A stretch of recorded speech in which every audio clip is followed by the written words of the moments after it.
రైటిక శ్రీ సత్యసాయి జిల్లా ధర్మవరంలో ఉగ్రవాదుల కదలికలు కలకలం రేపాయి. ధర్మవరం కోట కాలనీలో నూర్ అనే వ్యక్తిని ఎన్ఐఏ అదుపులోకి తీసుకుంది. ఓ హోటల్లో నూర్ మహమ్మద్ వంట మనిషిగా పనిచేస్తున్నాడు.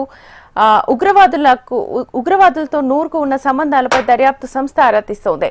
అతని నివాసంలో 16 సిమ్ కార్డులను స్వాధీనం చేసుకుని ఆయన సోషల్ మీడియా అకౌంట్స్ పై ఎన్ఐఏ ఫోకస్ చేసింది. ఇదే అంశానికి సంబంధించి ఫుల్ డీటెయిల్స్ మా ప్రతినిధి శ్యామ్ అడిగి తెలుసుకుందాం. శ్యామ్, ఉగ్రవాదుల కదలికలకు సంబంధించి అప్డేట్స్ ఎలా ఉన్నాయి?